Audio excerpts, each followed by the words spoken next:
Hello, good morning, girls.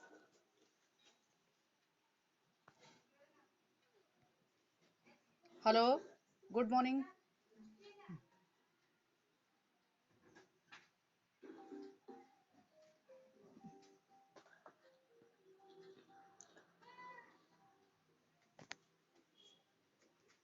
सुनाई दे रहा ना सभी को?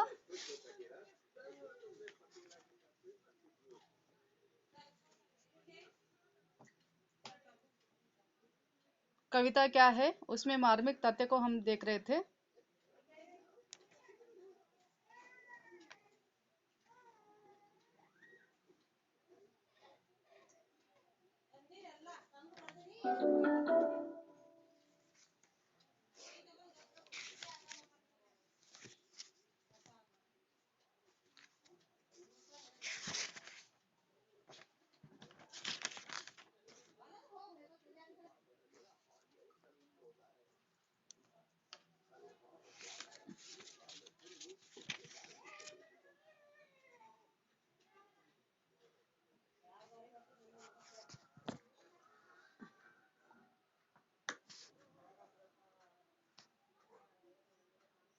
पहले कहा जा चुका है कि नरक क्षेत्र के भीतर बद्ध रहने वाला काव्य दृष्टि की अपेक्षा संपूर्ण जीवन क्षेत्र और समस्त चराचर के क्षेत्र से मार्मिक तथ्यों का चयन करने वाली दृष्टि उत्तरोत्तर अधिक व्यापक और गंभीर कही जाएगी। जब कहीं हमारी भावना का प्रसार विस्तीर्ण का व्यापक होता है, हम अनंत व्यक्ति सत्ता के भीतर नर सत्ता के स्थान अनुभव करते हैं। हमारी पार्थ बुद्धि और परिहार हो जाता है। उस समय हमारा हृदय ऐसे उच्च भूमि पर पहुंचा रहता है जहां उसकी वृत्ति प्रशांत और गंभीर हो जाती है। उसकी अनुभूति विषय ही कुछ बदल जाता है। यहाँ पर हृदय के बारे में और अनुभूति करने का प्रकृति के बारे में वहाँ कह रहे हैं।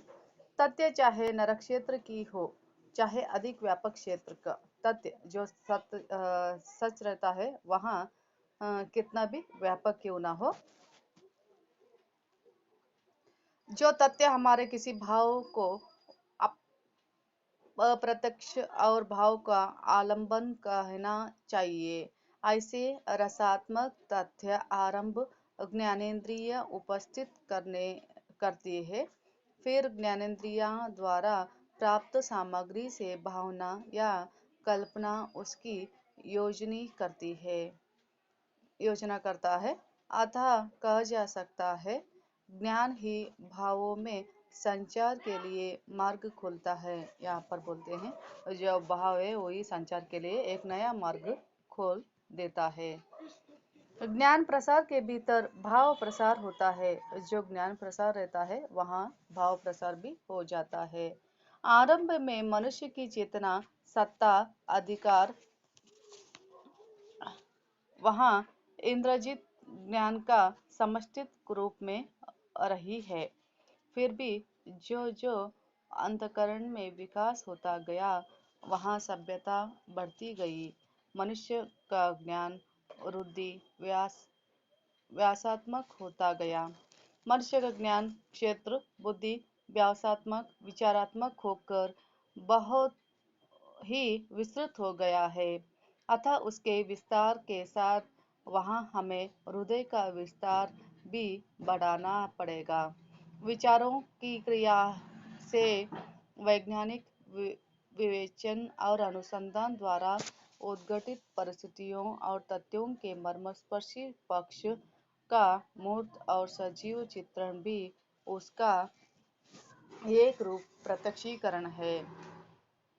वहाँ हमारे किसी भाव का अवलंबन हो सके। कवियों का काम उच्च काव्य एक लक्षण है। जो कवियों का काम है उच्च काव्य पर क्या है, लिखना, वही एक ही लक्षण है। कहने की आवश्यकता नहीं है कि इन तथ्यों और परिस्थितियों में मार्मिक रूप जाने न जाने कितने बातों की तह छुपे होंगे। बहुत सारे जो इन जो तथ्यों के पीछे परिस्थितियों का मार्मिक रूप कितना छुपा है कि पता नहीं, यहाँ पर बोल रहे। काव्य और व्यवहार, भावों या मनोविकारों का विवेचन में हम कह चुके हैं, मनुष्य को कर्म और प्रवृत्ति करने वाली मूल वृत्ति भावा भावात्मिका है। केवल तर्क, बुद्धि, विवेचना के बल से हम किसी कार्य में प्रवृत्त नहीं होते। जो हम केवल बुद्धि और विवेचन, हम जो सोचते हैं उसके हिसाब से कार्य में प्रवृत्त नहीं होते। जहाँ जटिल बुद्धि व्यापार के अंतर कर्म का अनुष्ठान देखा जा सकता है, उस कौन सा तो एक व्यापार कर रहे हैं, उसका बारे में हम संपूर्ण जानकारी लेकर उसमें काम करने के लिए मग्न हो जाते हैं, अनुष्ठान देखा जाता है। वहां भी तह में कोई भावा या वासना छुपी रहती है, उसके तह उसके नीचे उसका भावना या वासना जो रहता है, जो आशा रहता है। देखिए, आप कौन सा भी व्यापार कर रहे हैं तो इतना लाभ आता होगा, यानी ना इतना करने के बाद इस तरीके से करेंगे, यानी ना हर एक का जानकारी के हिसाब से वहाँ जो पहले से ही वहाँ तैयारी के रूप में रहते हैं। चाणक्य जिस समय अपनी नीति का सफलता के लिए किसी निष्ठुर व्यापार में प्रवृत्त दिखाई पड़ता है, जो चाणक्य बहुत ही होशियार, जो चाणक्य का नीति है उसे ही बहुत लोग फॉलो करते हैं। जो भी वो चाणक्य जिस तरह से विषय कहता है उसका जो उसके अनुसार करे तो कौन सा भी काम सफल हो जाता है। वहाँ जो चाणक्य रहता है वहाँ कहते हैं, व्यापार में प्रवृत्ति दिखाई पड़ता है दया उस समय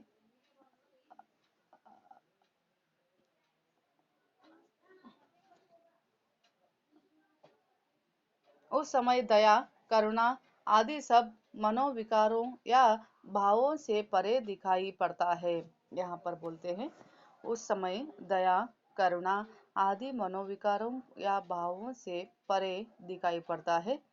पर थोड़ा अतिदृष्टि गढ़ाकर और भी थोड़ा अतिदृष्टि से देखा गए तो कौटिल्य कहे हैं, वो कौटिल्य के अनुसार नाचने वाली डोर का छोर, जो नाचने वाली रहता है उसका डोर जो रहता है, गुड़िया नाचते रहते हैं, उसका जो तागा रहता है, जो डोर रहता है वो आपके हाथ में रहता है। चोर की भी अंतकरण और रागात्मक खंड की और मिलेगा। प्रतिज्ञा, मूर्ति और आनंद भावना और नंदवंश के प्रति क्रोध या वैर की वासना बारी बारी से वहां उस डोर की हिलाती हुई मिलेगी। अर्वाचीन राष्ट्रगति के वहां गुरु खंटाल के उसी समय की गहरी चाल है, जो गुरु खंटाल जो कहते हैं, खंटाल उसी समय के देश और निरपराध जनता और सर्वनाश करते हैं। उस समय के दया आदि दुर्बलताओं के लिए निर्लिप्त केवल बुद्धि के कठपुतले दिखाई पड़ते हैं। पर उनके भीतर यदि छानबीन की जाए तो, उनके भीतर ही कोई तो छानबीन की जाए तो कभी अपने देशवासियों का सुख की उत्कटता उत्कटा, कभी अन्य जाति के प्रति घोर विद्वेष, कभी अपनी जातीय श्रेष्ठता का नया पुराना घमंड इशारे करता हुआ मिलेगा।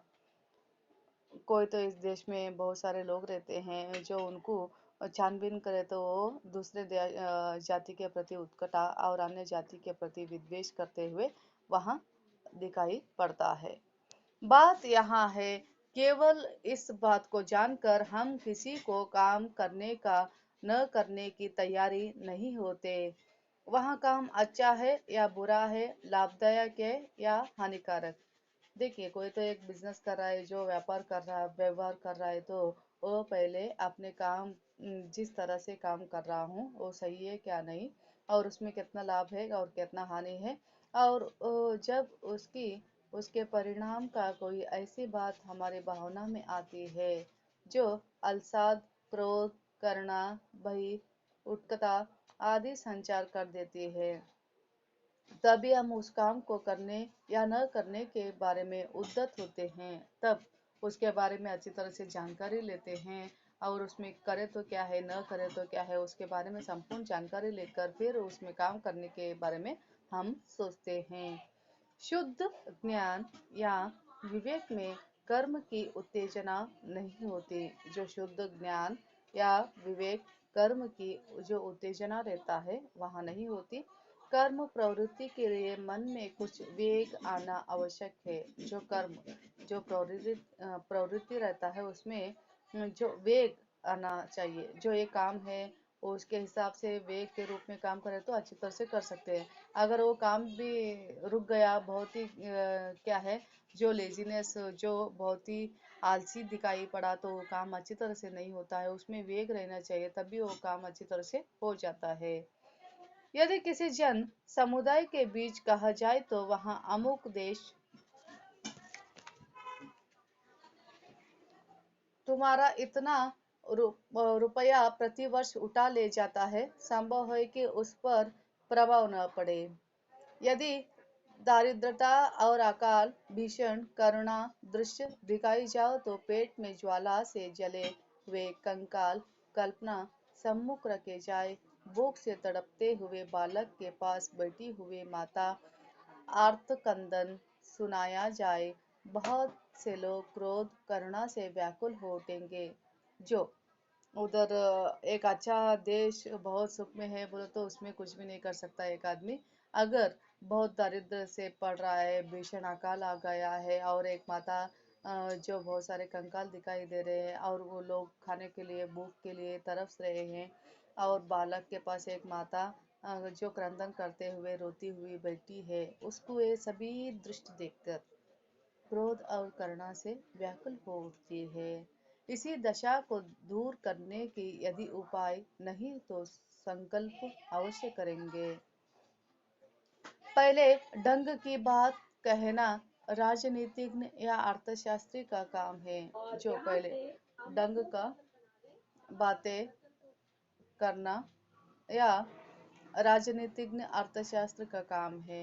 पिछले प्रकार का दृश्य भावना में लाना कवि का, जो पिछले प्रचार कैसा है वैसा ही दृश्य में लाना वहाँ कवि का है। अतः यहाँ धारण काव्य व्यवहार बाधक है। जो धारण काव्य है व्यवहार में जो बाधक है उसमें अनुशीलन और आक्रमणता जाती है। कविता तो भाव प्रसार द्वारा कर्मण्य और कर्मक्षेत्र विस्तार कर देता है। उत्तरधारणा का वहाँ आधार यदि कुछ हो सकता है, जो बहुत ही उक्त धारणा बहुत ही ऊंचा है, जो मनुष्य का विचार तो यही कि जो भाव सह हृदय है, अथवा काव्य का अनुशीलन से जिनके भाव प्रसार और क्षेत्र विस्तृत हो जाता है और उनकी प्रवृत्तियों उतनी ही स्वार्थबद्ध नहीं रह सकती। कभी कभी वे दूसरा का जी दुखाने के लिए डर से आत्मगौरव या कुल गौरव, जाति गौरव से ध्यान से वहाँ, अथवा जीवन के किसी पक्ष में उत्कृष्ट भावना का नग्न होकर अपने लाभ में कर्म और आत्मपर्यंत होकर उसे विरत दिखाई देते पड़ते हैं। आर्तगौर से वहाँ स्वकार्य साध हेतु अनुयायी का काशी में वहाँ ज्योतिष कर्मकांड, कानपुर बनिए दलाल कचरियों और अमले मुख्तार कार्य मुश्किरी और मुखी और जो मूर्ख, नीरे, निटले, कमबख्त, उल और हवाल समझ सकते हैं, जिनकी भावना किसी बात के मार्मिक पक्ष का चित्रानुभव करने की तत्पर रहती है। भाव, भावाचार जो बीच में किसी को आलम्बनोप और युक्त रूप में दशा में पाते उसकी और दौड़ पड़ते हैं, सदा अपने लाभ के ध्यान से स्वार्थ बुद्धि द्वारा परिचालित नहीं होते। उसकी यही विशेषता है। अर्थपरायण के रूप में वहाँ काम करने के लिए एक त्रुटि ज्ञान जान पड़ती है। जो अर्थपरिवहन के रूप में है उसमें काम करने के लिए एक कमियां महसूस हो जाता है।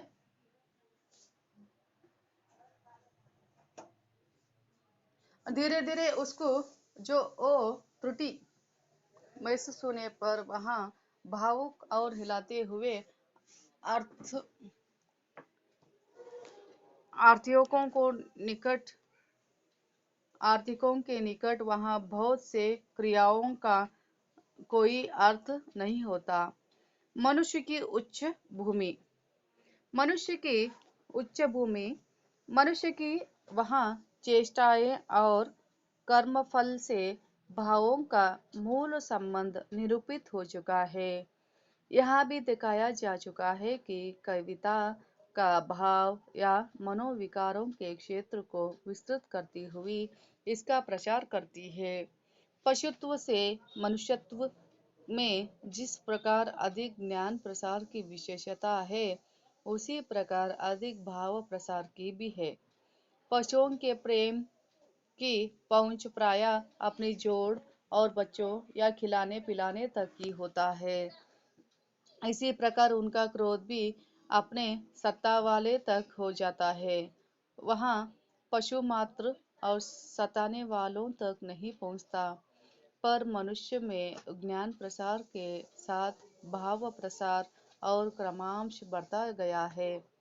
अपने परिजनों और संबंधियों और अपने पड़ोसियों देशवासियों क्या मनुष्य मात्र वहाँ प्राणी मात्र तक प्रेम करने भर जगह उसके हृदय में बन गई है।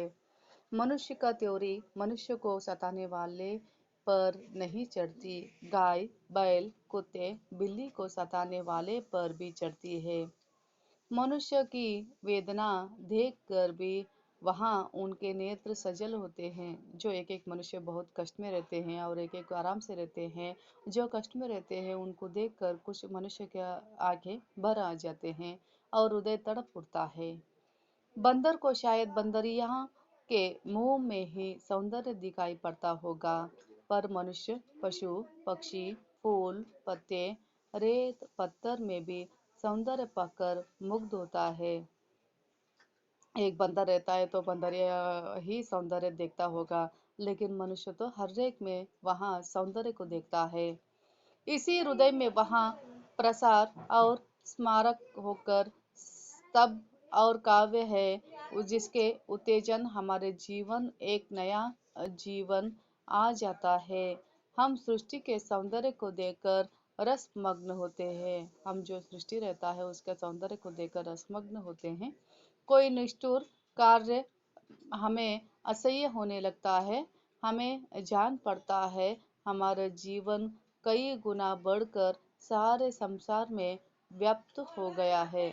हमारा जीवन बहुत कई गुना बढ़कर वहाँ संसार में बहुत ही व्याप्त हो गया है। कवि वाणी के प्रसार में हम संसार में सुख दुख आनंद क्लेश आदि का शुद्ध और स्वार्थ मुक्त रूप में अनुभव करते हैं। इसी प्रकार में अनुभव और अभ्यास हृदय का बंधन खुलता है। मनुष्यता का उच्च भूमि प्राप्ति होती है। किसी आर्तपश्चात कृपाण को देखकर, जिसमें केवल अर्थलोभ और वशीभूत होकर दया श्रद्धा भक्ति आत्माभिमान आदि भावों को एकदम दबा दिया है। जो मनुष्य मार्मिक पक्ष में मुंह मोड़ लेता है, न सृष्टि के किसी रूप माधुर्य को देखा न और पैसों का हिसाब किताब भूल कभी मुग्ध होता है, न किसी दीन दुखिया देख कभी करुणा का वहाँ दवीभूत होता है। और लोम हर्ष अत्याचार बात कहीं जाए और मनुष्य धर्मानुसार क्रोध या घृणा प्रकट करने के लिए स्थान दिखाई पड़ता है। जो कहेगा उसके हिसाब जो इससे मतलब चलो अपना काम देखे। यहाँ महा भयानक और मानसिक राग है। इसमें मनुष्य आधा मर जाता है तो किसी के लिए महाक्रूर पुलिस कर्मचारी को जाकर देखिए, जिसका हृदय पत्थर के सामने चढ़ और कठोर हो जाता है। जो अब देखिए, एक पुलिस है तो बहुत सारे जो सुबह से लेकर शाम तक बहुत सारे केसेस आ जाते हैं, जो मनुष्य का वैसा ही दुख को सुनकर सुनकर उनका हृदय पत्थर के जैसा हो जाता है, जिसे दूसरों का दुख क्लेश भावना स्वप्न में भी नहीं होती। ऐसे को सामने पाकर स्वभावतः एक मन में आता है, क्या इनकी भी कोई दवा है? और इनकी दवा कविता है।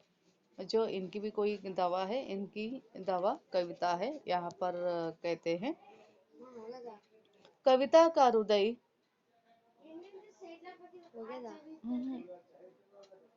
कविता का हृदय प्रवृत्त दशा में लाती है, जगत में बीच में क्रमांश उसका अधिकतर प्रसार करता है। मनुष्य भूमि और बल पर वहाँ भाव योग से सबसे उच्च कक्षा पर पहुँचे। मनुष्य का जगत स्वार्थ और अलग भावना से नहीं की जा सकती। उसका हृदय विश्व हृदय हो जाता है। आशुतः हाल विलास आनंद मूल सृजन गर्जन अभ्यास करता है। ಚಲೋ ಇಲ್ಲ ಹುಳ ಅಂತೂ ಇಲ್ಲ, ಯಾಕಂದ್ರೆ ಬಿರ್ಸಿದ್ದೇವೆ ತಂದೆ ನಾವು ಯಾಕಂತಂದಿಲ್ಲ. ಹುಳ ಇರ್ತವೆ, ಅದು ಕಟ್ ಮಾಡೋಕತ್ತು.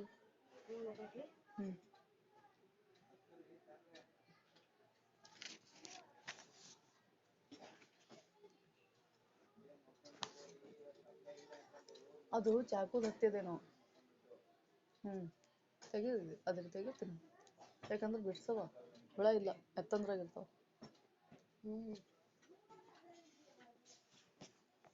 भावना या कल्पना इसी निबंध में आरंभ में वहाँ काव्यशीलना को वहाँ भावयोग कहा जा सकता है।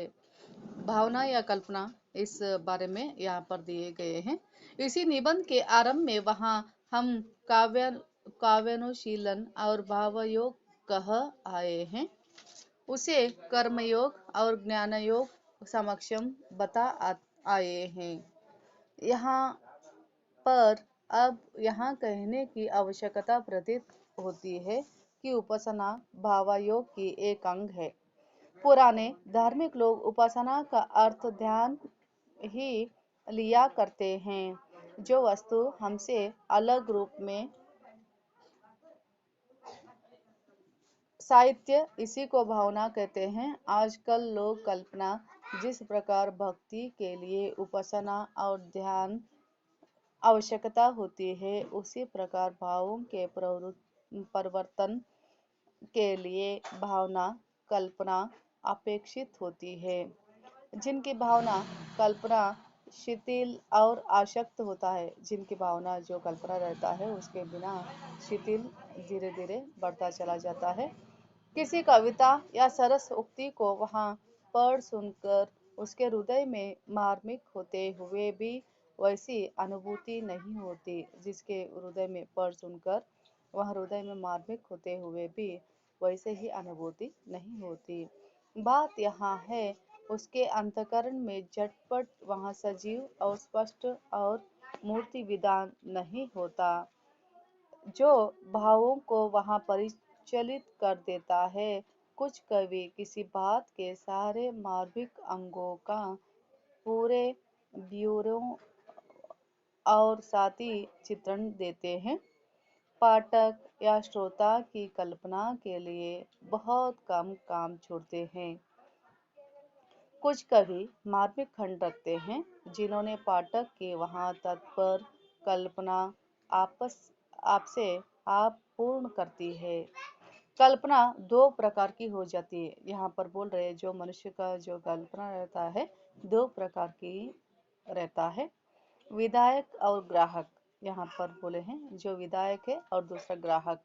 कवि में विधायक कल्पना अपेक्षित होती है, यहाँ पर कवि में बोल रहे हैं जो कल्पना जो रहता है हर एक मनुष्य में रहता है, जो कवि है उसमें तो रहता ही है। और जो कवि में दो प्रकार के कल्पना रहते हैं, एक विधायक दूसरा ग्राहक। कवि में विधायक कल्पना अपेक्षित होती है, बहुत ज्यादा होती है, अपेक्षित यानी कितना अपेक्षा करता है उतना। और श्रोता या पाठक में अधिकतर ग्राहक, ग्राहक बोले तो हम कितना ग्रहण कर लेते हैं उतना रहता है। कवि में बोलो तो बहुत सारा रहता है। जो श्रोता, श्रोता बोलो तो सुनने वाले और पाठक बोलो तो पढ़ने वाले।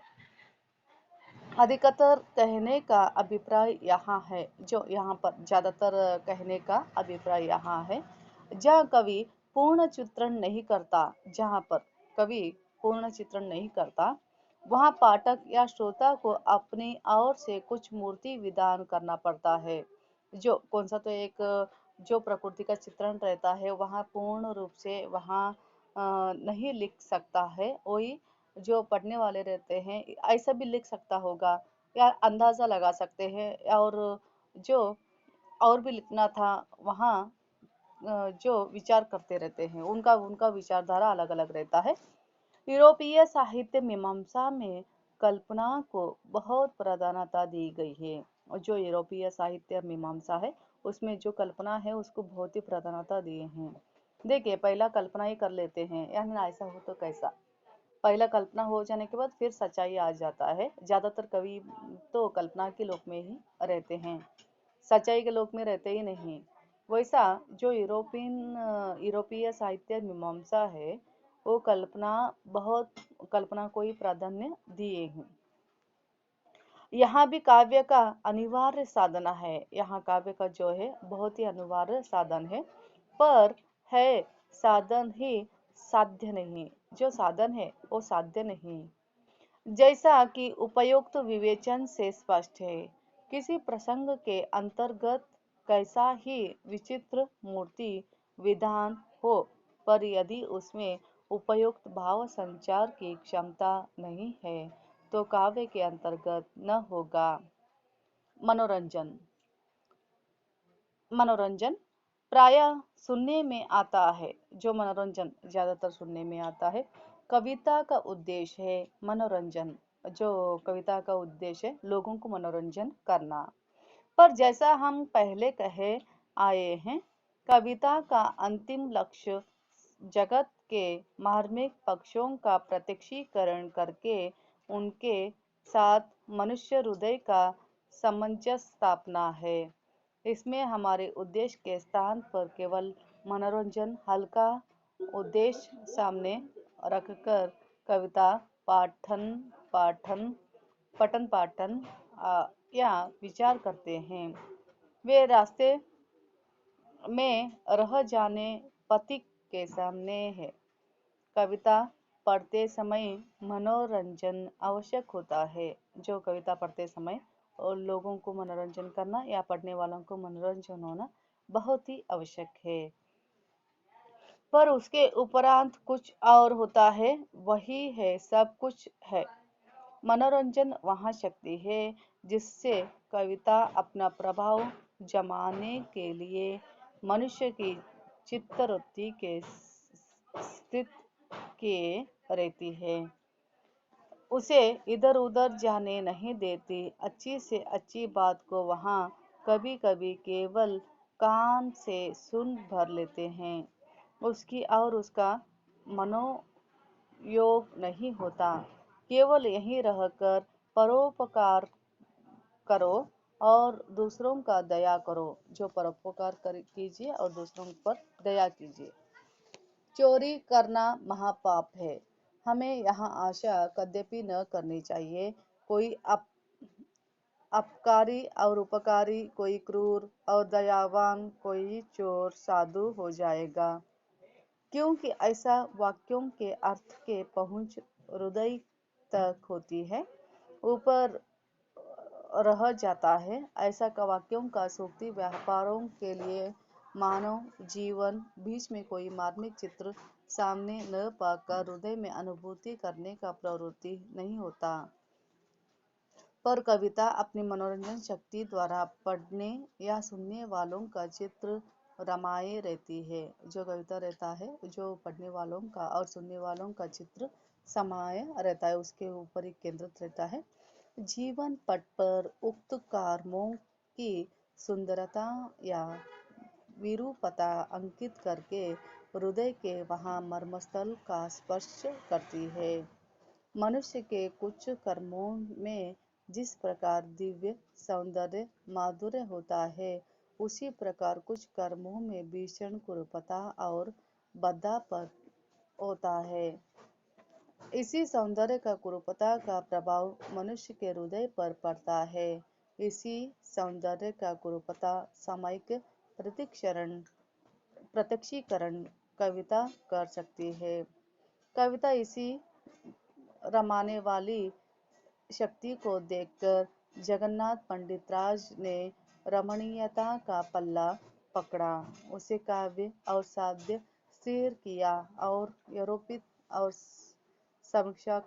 समीक्षकों ने आनंद को काव्य और परम लक्ष्य ठहराया। इसी प्रकार मार्ग में अंतिम वहाँ गत स्थल का मान लेने के कारण गड़बड़ा हुआ जाला हुआ मनोरंजन और आनंद को बहुत सी बातों में हुआ करता है। किस्सा कहानी सुनने में पूरा मनोरंजन होता है। कौन सा तो कहानी सुनते हैं और मनोरंजन पूरा, जो किस्सा कहानी सुनने में बहुत ही मनोरंजन होता है, लोग रात रात भर सुनते रह जाते हैं। ओ कहानी कौन सा तो आप सुन रहे बोलो तो बहुत ही मनोरंजन होता है और पूरा रात होने पर भी सुनने के लिए मजा आता है। पर क्या कहानी सुनना, कविता सुनना एक ऐसी बात है, हम रसात्मक कथाओं और आख्यानों के बात नहीं कहते, केवल घटना वैचित्रपूर्ण कहानियों का बात करते हैं। कौन सा तो एक घटना हो जाता है और बहुत ही विचित्रपूर्ण रहता है, वो कहानी और सुनने के लिए मन तरसता रहता है। कवि और कहानी का अंतर स्पष्ट है। कविता सुनने वाला किसी भाव में मग्न रहता है, जो कविता सुनने वाला रहता है किसी भावना में वहाँ मग्न रहता है और कभी कभी बार बार एक ही पद्य सुनाना चाहता है, बार बार वहाँ एक ही पद्य को सुनाना चाहता है। पर कहानी सुनने वाला आगे की घटना के लिए आकुल रहता है, व्याकुल रहता है। कविता सुनने वाला कहता है जरा फिर तो कहिए, कहानी सुनने वाला कहता है हाँ तब क्या हुआ। मन को वहाँ आरुचित करना, उसे सुख और आनंद पहुंचना यदि कविता का अंतिम लक्ष्य माना जाए। कविता केवल विलास एक सामग्री है, कविता एक विलास की सामग्री है। परंतु क्या कोई कह सकता है वाल्मीकि ऐसी मुनि है, तुलसीदास ऐसे भक्त थे, केवल इतना ही समझकर श्रम किया कि लोगों का समय काटने के लिए एक अच्छा सहारा मिल जाएगा, और बहुत ही दिनों तक वहाँ लोग रीतिकाल के लिए यदि राजाओं और महाराजाओं का काम और वासना उत्तेजित करने के लिए एक प्रकार कविराज का रसाई और मुंह के वहाँ मकर ध्वज के रस झुमते हैं। दूसरे प्रकार कविराज का कान में मकर ध्वज के लिए रस और पिचकारी कर देते हैं। पीछे के ग्राम प्रचार और नुस्खे कवि लोग तैयार करने लगे। गर्मी के मौसम के लिए एक कवि व्यवस्था करते हैं।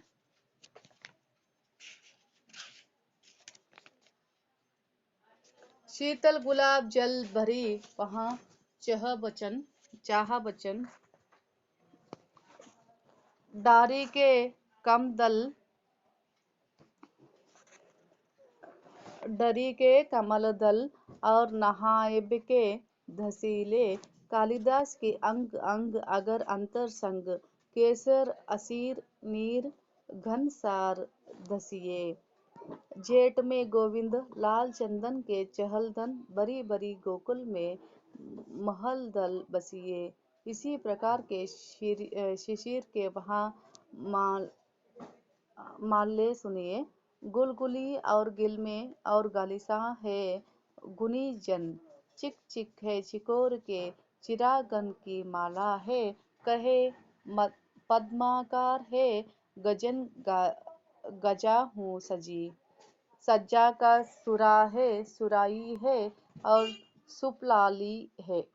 शिशिर का पाला न व्यापत कसला तिने, जिनके अधीन आयते उदीन मसाल। यहाँ पर ये कविता लिखे हैं, उसको किस तरह से कविता रहता है वहां सुनने के लिए यहाँ लिखे हैं।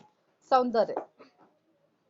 सौंदर्य बाहर का कोई वस्तु नहीं। जो सौंदर्य है वहाँ बाहर का कोई वस्तु नहीं, मन के भीतर की वस्तु है। ये जो सौंदर्य है जो मन का अंदर जो रहता है भीतर की वस्तु है। यूरोपीय कला समीक्षा। यहाँ एक बड़ी ऊंची उड़ान के लिए बड़ी दूर तक कौड़ी समझी गई है, पर वास्तव में यहाँ भाषा घट बोझोल सिवा कुछ नहीं। जैसे वीर कर्म पृथक वीरत्व कोई पदार्थ नहीं है, सुंदर से पृथक सौंदर्य कोई पदार्थ नहीं है। सौंदर्य कोई एक वस्तु नहीं है। कुछ रूप रंग की वस्तुएं ऐसी होती है जो हमारे मन में आते ही थोड़ी देर के लिए हमारे सत्ता को अधिकार कर लेते हैं, हमारे दिमाग में ऊपर बैठ जाते हैं। कौन सो तो एक सुंदर वस्तु को देखने के बाद हमारे दिल में लगता है और समा जाता है, हर तरफ छा जाता है। सौंदर्य हमारे मन में आते ही थोड़ी देर के लिए हमारी सत्ता को पर ऐसा अधिकार कर लेती है, उसका ज्ञान हवा हो जाता है। हम उन वस्तुओं का भावना के रूप में परिणित हो जाते हैं। हमारी अंतस्तता यही तदाकर परिणति और सौंदर्य की अनुभूति है। इसके विपरीत कुछ रूप रंग वस्तुएं ऐसी होती है जिनकी प्रतीत और जिनकी भावना हमारे मन में कुछ देर टिकने नहीं पाती। एक मानसिक आपत्ति के लिए जान पड़ता है। जिन वस्तु के प्रत्यक्ष ज्ञान और भावना तदाकर परिणति जितनी अधिक होगी उतना ही वस्तु हमारे लिए सुंदर कही जाएगी। उस विवेचना के से स्पष्ट है, भीतर बाहर का भेद व्यर्थ है। जो भीतर है वही बाहर है, जो वहाँ भीतर है वही बाहर है। यही बाहर हंसता खेलता रोता गाता खिलता और मुरझाता के लिए भीतर मन कहते हैं। जिस प्रकार जगत और रूपमान और गतिमान होता है, उसी प्रकार के लिए इंद्रियां और संगठित इंद्रियों के रूप में द्वारा प्रयोजन है। हमें केवल यही कहना कि हमें अपना मन का अपनी सत्ता का बोध रूपात्मक होता है। किसी वस्तु का प्रत्यक्ष ज्ञान या भावना से हमारी सत्ता का क्रोध का जीतना अधिक है। हमारे मन की उस वस्तु के रूप में जितने ही पूर्ण और परिणत होगा उतना ही बड़ी हुई हमारी सौंदर्य की अनुभूति हो कही जाएगी। जिस प्रकार रूपरेखा का वर्ण विन्यास किसी का तदंकर परिणति होगा, उसी प्रकार की रूपरेखा वर्ण विन्यास के लिए सुंदर है। मनुष्य की सामान्य भूमि पर पहुंची तो संसार में जब ज्योतियों का सौंदर्य का सामान्य आदर्श प्रतिष्ठान है। भेद अधिकतर अनुभूति का मात्र पाया जाता है। यहाँ सुंदर कोई एक बारगी कुरूप कहता है और न बिल्कुल कुरूप को सुंदर।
वेद कहता है बिल्कुल वहाँ कुरूप और सुंदर है, जिससे जैसा कहा जा चुका है सौंदर्य का दर्शन मनुष्य मनुष्य में ही नहीं कहता। प्रत्युत वहाँ पल्लव गुफित और पुष्पहास में पक्षियों के वहाँ पक्षजाल में है। सिंदूराभ और साध्य दंगचल हिरण और मोकला मंडित घनाढ्य में तुंग गिरी शिखर में वहाँ चंद्र किरण में झलमलाते निर्जर में जाने जितनी वस्तुओं का सौंदर्य में झलक पाता है। जिस सौंदर्य की भावना में मग्न होकर मनुष्य पृथक अपनी सत्ता के लिए प्रतीत हो जाती है, विसर्जन करता है, अवश्य एक दिव्य विभूति है। भक्त लोग अपना उपासना या ध्यान में इसी का विभूति न अवलंबन करते हैं। तुलसी और सूर ने ऐसे सुगुणोपासक भक्त राम कृष्ण सौंदर्य भावना में मग्न होकर ऐसी मंगल दशा का अनुभव कर गए हैं, जिसके सामने केवल मुक्त न कामना यही पता लगता है। कविता केवल वस्तुओं के लिए रंग रूप सौंदर्य घटा नहीं दिखाती, प्रत्यक्ष कर्म और मनो जानने वाले मार्मिक दृश्य सामने रखती है। वहाँ जिस प्रकार का विकसित कमल रमणी और मुखमंडल का सौंदर्य मान जाती है, उसी प्रकार के लिए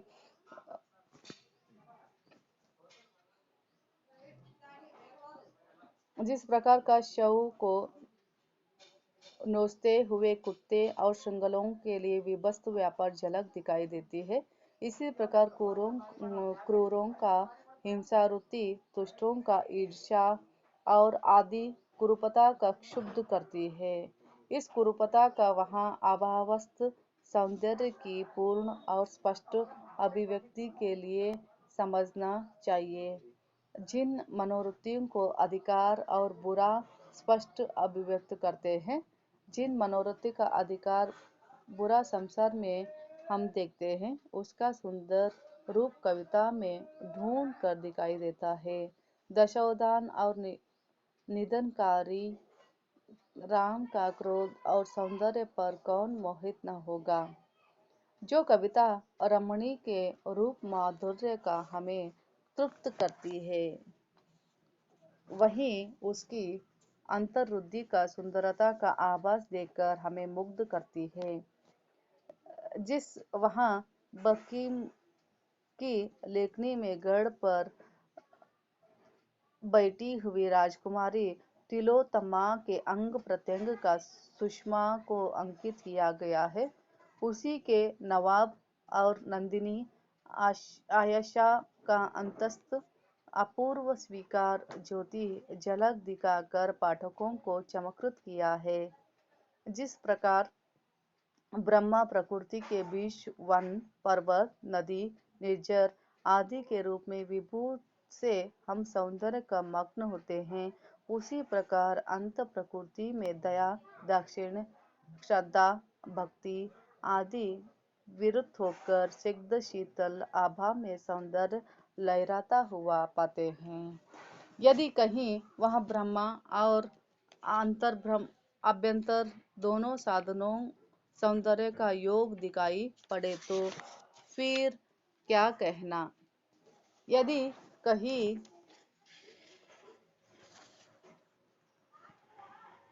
यदि किसी अत्यंत सुंदर पुरुष की धीरता वीरता सत्यप्रियता आदि अथवा किसी अत्यंत रूपवती स्त्री की सुशीलता कोमलता प्रेम परायणता आदि का वहाँ सामने रख दी जाए तो सौंदर्य का भावना सर्वांग पूर्ण हो जाती है। ये सौंदर्य है, ज्यादातर नारी और कितना सुंदर रहती है, उसका वीरता कितना सुंदर पन रहता है, उसको देखकर अंग अंग मोहित हो जाता है। सौंदर्य बोले तो नारी और फूल प्रकृति और कोई तो एक ऐसा भावना है, बार बार देखने का मन करता है, एक बार हम देखे तो उसके ऊपर निचार हो जाता है और हमारा दिल और दिमाग में काबू कर लेता है, उसे सौंदर्य कहे हैं।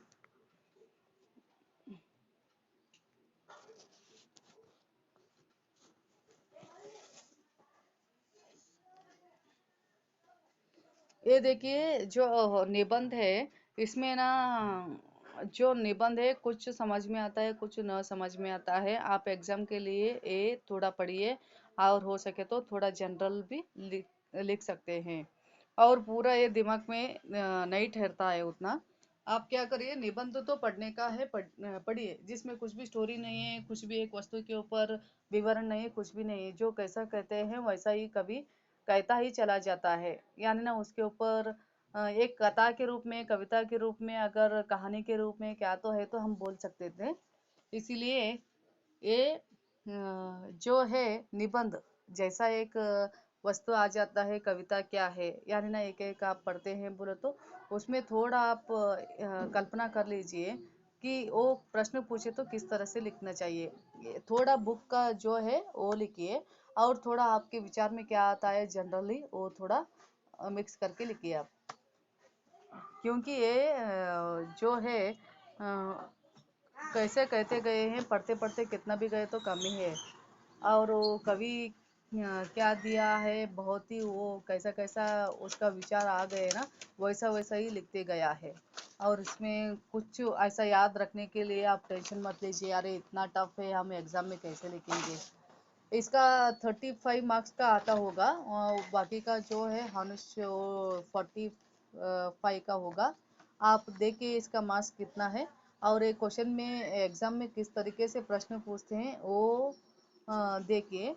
वो देखकर आप क्या करिए, किस तरीके से लिखना है आप प्रिपेयर हो जाइए उसके हिसाब से।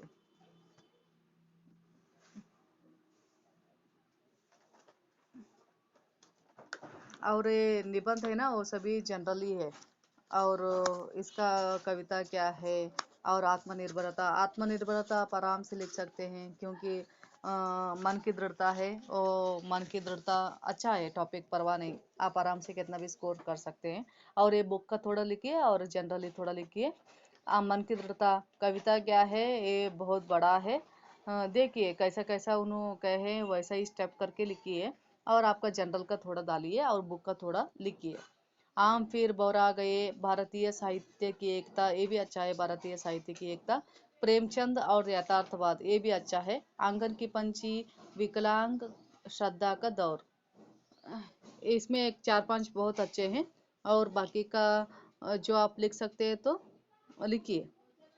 थोड़ा बुक का लीजिए, थोड़ा आप जनरली लीजिए, आराम से लिखिए। और पूरा इस जो कवि कैसे कहते हैं वैसा ही आप लिखते गए तो बहुत ही बोर हो जाते हैं। इतना सभी दिमाग में रखकर कैसे लिखेंगे बोलकर टेंशन मत लीजिए आप। एग्जाम में अगर पूछे तो क्या करिए, इसका थोड़ा आपको कितना याद रहता है, वो कवि किस तरीके से कहे हैं, आप उस तरीके से लिखने की कोशिश करिए। अगर नहीं तो आपके दिमाग में कितना ठहरता है उतना लिखिए, फिर बाकी का आप जनरली लेकर डालकर लिखिए। मन की दृढ़ता कविता क्या है, आम फिर बौरा गए, इसमें चार बहुत अच्छी तरह से है। मन की दृढ़ता कविता क्या है, थोड़ा परवाह नहीं, भारतीय साहित्य की एकता, प्रेमचंद और यथार्थवाद, ये बाकी के एक दो तीन है ना, वो थोड़ा जनरली आप लिख सकते हैं। बाकी का तो ये बुक का थोड़ा और आपका थोड़ा डालकर लिखिए। और क्वेश्चन पेपर देख लीजिए, मालूम हो जाता है किस तरीके से लिखना है, क्वेश्चन पूछे तो किस तरीके से आप जवाब लिखना है, उसके लिए थोड़ा प्रिपेयर हो जाइए। आज के लिए बस इतना ही ले लेती हूँ।